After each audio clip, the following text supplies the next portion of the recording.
விழுப்புரம் மாவட்டம் கள்ளக்குறிச்சி அருகே உள்ள சேஷசமுத்திரத்தில் கோவில் தேர் திருவிழா தொடர்பாக இரு பிரிவினரிடையே ஏற்பட்ட மோதல் காரணமாக அங்கு பதற்றம் நிலவுகிறது.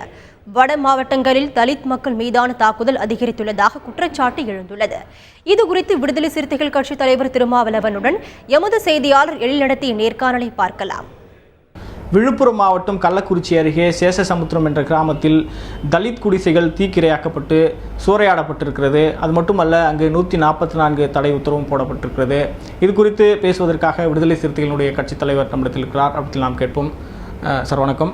நேற்று தலித் குடிசைகள் தாக்கப்பட்டிருக்கு, எரிக்கப்பட்டிருக்கு. தொடர்ந்து வட மாவட்டங்களில் இது போன்ற சம்பவங்கள் சமீபத்தில் அதிகமாகிறத நம்ம பார்க்க முடியுது. இதுக்கு நீங்கள் என்ன சொல்கிறீங்க? இதை எப்படி பார்க்குறீங்க? தலித் மக்களுக்கு எதிரான இந்த வன்முறை வெறியாட்டத்தில் குறிப்பிட்ட ஒரு அரசியல் கட்சி பின்னணியில் உள்ளது. 1000க்கும் மேற்பட்டவர்கள் திரண்டு 70 குடும்பங்கள் உள்ள தலித் மக்களின் குடியிருப்புக்குள் புகுந்து இந்த தாக்குதலில் ஈடுபட்டு அந்த மரத்தேரில் பெட்ரோல் ஊற்றி தீ வைத்து கொளுத்தியிருக்கிறார்கள். சில குடிசைகளும் எரிக்கப்பட்டிருக்கின்றன. அதைவிட காவல்துறையினர் மீதே தாக்குதல் நடந்திருக்கிறது. மாவட்ட காவல்துறை கண்காணிப்பாளர் மீதே தாக்குதல் நடந்திருக்கிறது. பல பேர் காயமுற்று மருத்துவமனையில் அனுமதிக்கப்பட்டிருக்கிறார்கள். தருமபுரியில் நடந்த வன்முறை வெறியாட்டத்தை தொடர்ந்து தமிழகம் முழுவதும், குறிப்பாக வட மாவட்டங்களில் இத்தகைய வன்முறைகள் திட்டமிட்டே தூண்டப்பட்டு வருகின்றன.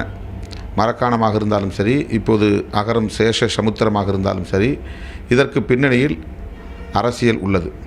2016 சட்டப்பேரவைத் தேர்தலை குறிவைத்து சாதி உணர்வை தூண்டிவிட்டு தலித் மக்களுக்கு எதிரான வெறுப்பை விதைக்கிறார்கள்.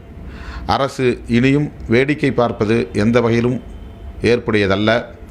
தருமபுரியிலே அவ்வளவு பெரிய வன்முறை வெறியாட்டம் 6 மணி நேரம் நடந்த போதும் காவல்துறை வேடிக்கை பார்த்தது. இன்றைக்கு அகரம் சேஷசமுத்திரத்தில் காவல்துறை கண்காணிப்பாளர் மீதே தாக்குதல் நடந்திருக்கிறது. ஆனால் சாராய கடைகளை அடிப்பவர்கள் மீது கண்ணீர் புகை கொண்டு வீசுகிற, தாக்குதல் நடத்துகிற, வானத்தை நோக்கி துப்பாக்கிச்சூடு நடத்துகிற காவல்துறையினர் இங்கே ஏன் கைகட்டி வேடிக்கை பார்த்தார்கள் என்று தெரியவில்லை. காவல்துறை கடுமையான நடவடிக்கை எடுக்க தவறினால் கட்சி தலைவர்கள், அனைத்து கட்சி தலைவர்கள் இதில் தங்களுடைய நிலைப்பாட்டை தெளிவுபடுத்த தவறினால் சேஷசமுத்திர மக்கள் இந்து மதத்தை விட்டு வெளியேறுவதை தவிர வேறு வழி இல்லை. இந்த மக்கள் நல கூட்டு இயக்கத்தில் இடம்பெற்றிருக்கிற மதிமுக பொதுச் செயலாளர் வைகோ அவர்கள் இது தொடர்பாக என்ன நடந்தது என்று என்னிடத்தில் விசாரித்தார். ஆக அவரும் இதற்கு கண்டனம் தெரிவிப்பார் என்று நான் நம்புகிறேன். மக்கள் நல கூட்டு இயக்கத்தை சார்ந்தவர்கள் மட்டுமல்ல, திராவிட முன்னேற்றக் கழகம் உள்ளிட்ட பெரிய கட்சிகளும் இதில் தங்களுடைய நிலைப்பாட்டை தெளிவுபடுத்த வேண்டும். தலித்துகளை வெறுமன வாக்குகளுக்காக மட்டுமே பயன்படுத்தப் போகிறார்களா, அல்லது இத்தகைய கொடுமைகளை கண்டிக்கப் போகிறார்களா?